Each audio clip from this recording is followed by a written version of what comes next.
अस्सलामुअलैकुम नाज़रीन। पार्ट 3 के शुरुआत में हम देखते हैं काई कबीले में अलजन मलून खातून के पास आकर कहती है, मलून खातून आयशा मुझे कहीं नहीं मिल रही। तो मलून खातून कहती है, क्या मतलब, वो कहाँ थी, क्या सिपाहियों ने उसे नहीं देखा? तो अलजन कहती है, नहीं, हमने उसे हर जगह तलाश कर लिया लेकिन वो कहीं नहीं मिली। क्या वो अलजम खातून के पीछे तो नहीं चली गई? वो अपना दिमाग खो चुकी है। यह सुनकर मलून खातून कहती है, रुक जाओ, इतना बुरा मत सोचो अलजन, अगर ऐसा होता तो हमें पता चल जाता, वो यहीं कहीं होगी, तलाश के लिए सिपाही भेजो। इसी दौरान एक सिपाही आकर कहता है, उस्मान साहब को मेरा सलाम पहुंचा दीजिएगा। फिर खत देते हुए कहता है, इसका ताल्लुक जानदार ओगलों से है और ये अहम है। खत देते साथ ही सिपाही चला जाता है। खत पढ़ने के बाद मलून खातून बहुत परेशान हो जाती हैं और कहती हैं, ये हम सब के लिए बड़ी तबाही होगी, अल्लाह मदद फरमाए। जंगल में ओरहान सिपाहियों के साथ एक जाल बना रहा होता है और कहता है, वो जल्दी हमें तलाश कर लेंगे, जल्दी करो। तो अलचम कहती है, अगर हम जाएंगे तो वो जान लेंगे कि हम खुफिया रास्ते के बारे में जानते थे और ये बाबा के लिए खतरनाक साबित होगा। अगर हम रुकेंगे तो मालूम नहीं कि बचेंगे या नहीं। जवाब में ओरहान कहता है, क्या हमारे अब्बा अजदाद माजी में ऐसे मुश्किलात से नहीं गुजरे अलचम खातून, लेकिन मैं देख रहा हूँ कि आपके बाबा की कैद के बाद आप काफी एहसास हो गई हैं। जवाब में अलचम उठते हुए कहती है, ओरहान साहब मैं परेशान हूँ मगर सिर्फ बाबा की वजह से नहीं। ओरहान पूछता है, क्या हुआ अलचम खातून, बताए मुझे। तो अलचम खातून उसके साथ आगे बढ़ते हुए कहती है, शादी में ज्यादा वक्त बाकी नहीं है और मैं नहीं चाहती कि हमारे दरमियान कुछ राज रहे। शादी का जहेज जलाने वाली आयशा ही थी।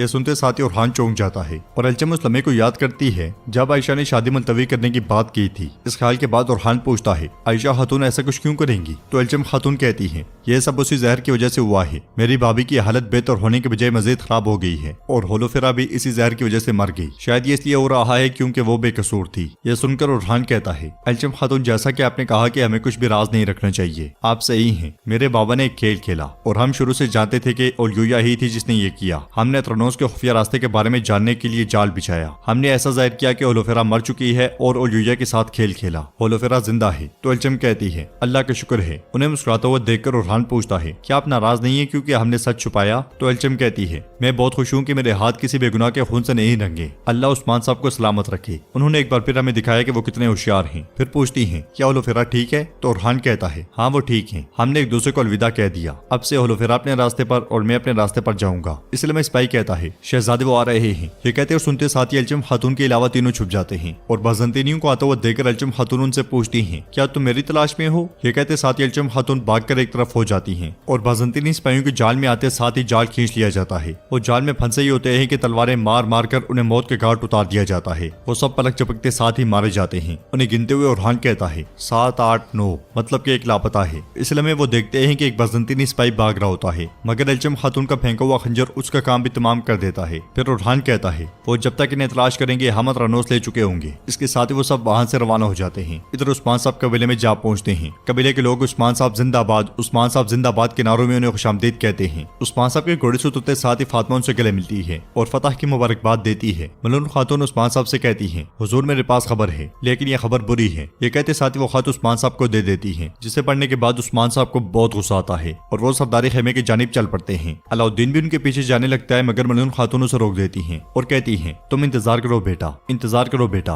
ये कहते साथ ही वो खुद उस्मान साहब के पीछे जाती है। दूसरी जानिब जरकुताई तुरान और सिपाहियों के साथ अतरनोस किले में दाखिल होता है। उन्हें देखकर इमरान तेगन गुंदोज साहब से कहता है, क्या गुंदोज साहब देख रहे हो, आप उस्मान साहब के लिए अपने आप को कुर्बान कर रहे हैं और वो बगैर खौफ अपने आदमी मेरे पास भेजता जा रहा है। फिर जरकुताई की जानिब बढ़ते हुए कहता है, एक मुर्दा आदमी को भेजा है, तुम कैसे बच गए जरकुताई? तो जरकुताई कहता है, इमरान तेगन अल्लाह ने अभी मेरी मौत नहीं लिखी, पूरी ताकत लगाने के बावजूद तुम मुझे मार नहीं सके। इमरान तेगन उससे पूछता है, तुम यहाँ क्यों आए हो? तो जरकुताई कहता है, लगता है तुम अच्छे से नहीं जानते। इमरान तेगन कहता है, जो बोलना है जल्दी बोलो, ऐसा ना हो मैं तुम्हारी जुबान काट डालूं, या तुम यहाँ गुंदोज साहब के साथ लटकना चाहते हो? इस बार तुम्हारे सामने चंद लोग नहीं है। जवाबन जरकुताई कहता है, लेकिन हम लड़ने नहीं आए बल्कि बात करने आए हैं। हम एलची हैं, लिहाजा अपने गुस्से पर काबू रखो। तुमने स्लीबियन पोप के साथ ताउन किया लेकिन बाजार की हिफाजत नहीं कर सके और तुम अपने एलचियों की भी हिफाजत नहीं कर सके, कार्डिनल की भी नहीं। तुम्हारा वकार खत्म हो गया है और जिन्होंने तुम्हारे साथ ताउन किया वो सब एक एक करके मायूस हो गए हैं। यह सुनकर इमरान तेगन को बहुत गुस्सा आता है और वो तलवार लेकर गुंदोज साहब की जानिब बढ़ते हुए कहता है, अब गुंदोज के जिंदा रहने की कोई वजह बाकी नहीं रही। ये कहते साथ ही वो तलवार गुंदोज साहब के गले पर रखता है तो जरकुताई एकदम से कहता है, रुको रुको रुको, हिम्मत भी ना करना, मैंने अभी तक बात खत्म नहीं की। इसके साथ ही तुरान कार्डिनल की छड़ी उसकी जानिब फेंक देता है। जरकुताई मजीद कहता है, कार्डिनल अभी जिंदा है। गुंदोज साहब खुश होते हुए कहते हैं, अल्लाह का शुक्र है उस्मान साहब ने दुश्मन के सामने मेरा सर फखर से बुलंद कर दिया। इमरान तेगन जरकुताई से कहता है, तुम्हें क्या लगता है कि जो कुछ तुमने किया है वो बगैर हिसाब के रहेगा? कार्डिनल को पकड़ लिया, हाँ? तुम्हें लगता है कि पोप भी इन गुरनरों जैसा है जिनके साथ तुम लड़ रहे हो? तो जरकुताई कहता है, हमारे सामने गवर्नर और पोप में कोई फर्क नहीं है। काफिर काफिर ही होता है। क्या अब हम बात करें? काई कबीले में उस्मान साहब गुस्से से कहते हैं, मैं किसके लिए लड़ रहा हूँ, मेरी जद्दोजहद किसके लिए है, जबकि वो पीछे से वार कर रहे हैं और हमारे खिलाफ साजिशें कर रहे हैं। फिर नक्शे पर इशारा करते हुए कहते हैं, जब मैं यहाँ सरहद पर बाज़ंतीनियों का सामना कर रहा हूँ, वो मेरी पीठ में छुरा घोंप रहे हैं। तो मनून खातून कहती है, मालूम होता है कि जानदार ओगलों के बेटे की गोंचा से शादी की ख्वाहिश इसी मुआहदे की वजह से थी। तो उस्मान साहब कहते हैं, इसका मतलब है कि गरमियान और जानदार ने मुत्तहिद होकर अपने हदफ का तयन कर लिया है। वो मेगाजा की तरफ बढ़ रहे हैं ताकि मैं बोरसा फतह ना कर सकूं। वो पहले मेगाजा की तरफ और फिर अतराफी किलो की तरफ जाएंगे और इस तरह वो मेरे और बाज़ंतीनियों के दरमियान सरहद कायम करेंगे। वो मेरी बोरसा के फतोहात में रुकावट बनना चाहते हैं। अब अगर मैं उनका खून बहाऊं तो क्या ये ठीक नहीं होगा? लेकिन मैं उन्हें मुझे रोकने नहीं दूंगा। मलून खातून कहती है, अलाउद्दीन और गोंचा एक दूसरे से मोहब्बत करते हैं और उनके दिल मोहब्बत की आग में जल रहे हैं। जवाबन उस्मान साहब कहते हैं, जो जरूरी हुआ मैं करूंगा। अतरानोस के लिए मैं इमरान तैगन जेरकुताई से पूछता है, क्या उस्मान कार्डिनल के बदले गुंदूज चाहता है? तो जेरकुताई कहता है, हाँ ऐसा ही है, आपकी ना दुरुस्त बात। मगर इमरान तैगन गुंदूज साहब को एक जोरदार थप्पड़ दे मारता है और तलवार उनके गले पर रखते हुए कहता है, नहीं ये काफी नहीं है, तुम्हारे लिए गुंदूज साहब बहुत अहम है। तुम मुझे न सिर्फ कार्डिनल और उसके एलची बल्कि उलजायतों का सोना भी दोगे। अगर तुम मुझे सोना नहीं देते तो उस्मान से कहोगे वो कार्डिनल को मार सकता है। मैं गुंदूज साहब का सर शादी में तोहफे के तौर पर भेज दूंगा। जवाबन जेरकुताई कहता है, मैं अपने हुजूर को बताऊंगा